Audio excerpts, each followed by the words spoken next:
como isso se tornou, como isso se endiabrou, como isso se demonizou, como essa coisa se encheu de trevas, como é um covil não só de salteadores, mas de demônios. Vai estar compactuando mesmo. Tem gente que acha que a decisão que eu tomei foi radical. Eu digo para mim mesmo, desde o primeiro dia, quando eu disse assim, olha, para eu poder ser evangélico, segundo o Evangelho, eu vou ter que dizer daqui para frente que eu já não pertenço mais à igreja evangélica.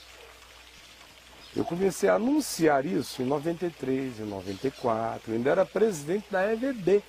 Você começou a falar isso para a galera? A falar isso para todo mundo. Se continuar assim, e vocês não assumirem a diferença... Eles deviam achar que era só frase de efeito sua. Não, cara. mas depois eles viram.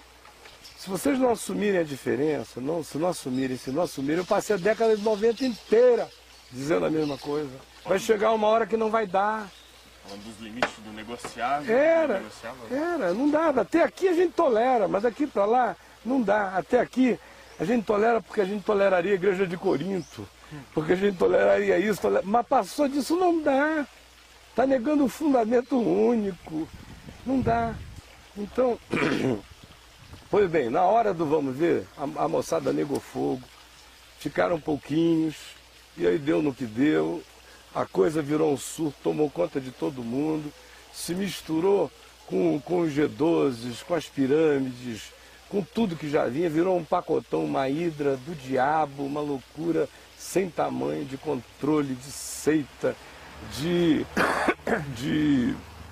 místico, charlatão indiano da década de 70, piorado milhares de vezes, porque não tinham nem a graça nem o carisma daqueles safados.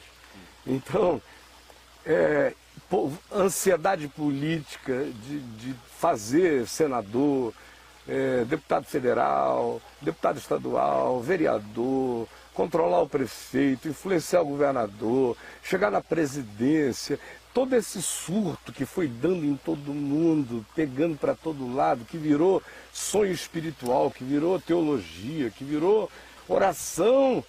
Quanta gente que esteja nos vendo agora não haverá de lembrar que subiu montes para orar sobre isso, que decretou e declarou que o prefeito da cidade iria ser o irmão fulano de tal, em São Paulo, em Belo Horizonte, no Rio Grande do Sul, no Rio de Janeiro, em Goiás, no Recife, em tantos lugares do Brasil inteiro. Quantos? Movidos a profecias, a revelações, ou em grupos como a Universal apenas, porque o Tuti de Cap disse, é assim que é e assim será, eu sou Deus. E foram. Uma visão, uma grande cruzada aí, o camarada falou, estou vendo um nome e tal, fulano, e era o fulano que estava por trás, ali no bastidor, apanhando e tudo, injetando grana no negócio tudo.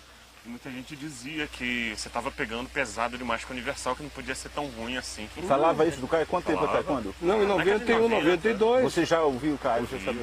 Claro.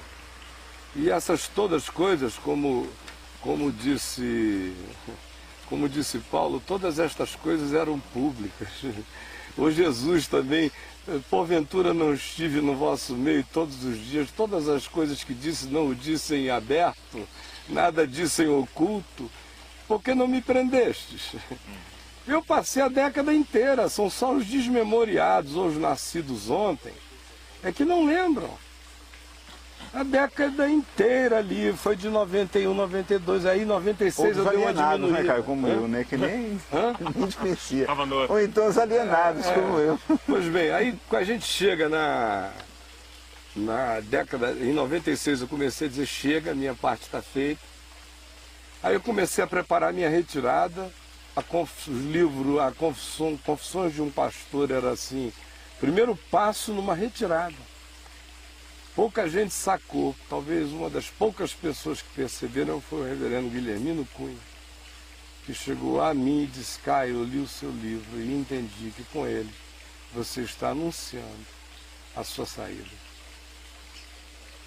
E eu falei, meu irmão, eu não sei como será, mas eu sei que no meio disso tudo eu não fico mais não. Minha alma Ele não foi lançado em suporta. que ano?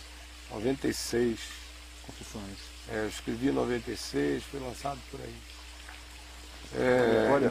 Aí foi quando eu deixei também, logo depois eu deixei de ser presidente da EVD, aí virei presidente honorário apenas assim, porque o argumento era: se você se afastar de todo, dispersa tudo. Então aceita ficar, pelo menos, não participa de nada, mas deixa ficar o seu nome como presidente honorário ou emérito, eu não me lembro qual era lá o cargo, mas eu nunca mais apareci desde então. Em 98, que era uma ruptura, né? 98 a calamidade aconteceu daquele jeito, e aí o poder calamitoso me libertou.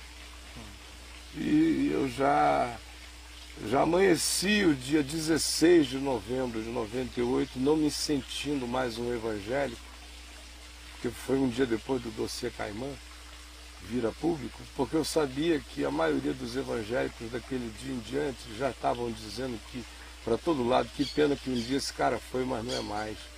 Então eu me senti assim, autorizado existencialmente a fazer o meu batismo na minha novidade de vida desvinculada dessa história.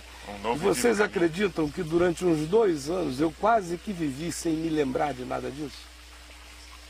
Que houve uma catapultagem psicológica na minha mente, um descolamento, que os anos de 99 e 2000, eu vivi aqueles 2 anos num divórcio total com o elemento dessa memória da década de 80. Gozado, eu queria te perguntar isso. Se nesses 2 anos... Não esqueci de nada, eu só me divorciei como importância, significado e agenda emocional afetiva, porque senão aquilo ali ia me matar agora. O que não tinha me matado antes, me mataria agora. O que aconteceu em seguida? Com o que aconteceu comigo em seguida. Se eu trouxesse aquele elemento todo, né, se eu embolasse aquilo naquele bolo... Toda a bagagem do passado. Eu não teria sobrevivido. Então, nesses 2 anos... Foi bem consciente a decisão. As mensagens que vêm na mente, as mensagens do Evangelho, elas vinham para você e você não tinha com quem falar, ou não vinham também? Houve um descanso? Eu nunca consegui ficar sem pregar o Evangelho, mesmo nas circunstâncias mais bizarras deste mundo, nas horas e nas situações mais impensáveis. Não é? Mesmo quando eu estava me sentindo assim meio solteirão lá pela Flórida, e com aquele séquito de oportunidades femininas, eu o tempo todo, ou no meio de uma conversa, em qualquer coisa assim, as mulheres diziam para mim, perguntavam que sacerdotalidade era aquela que existia em mim, por mais que eu não parecesse em nada com uma figura religiosa, elas usavam essa expressão, ou espiritualidade, ou qualquer coisa assim, porque vazava o tempo todo. Sim, se você se você não é, não é.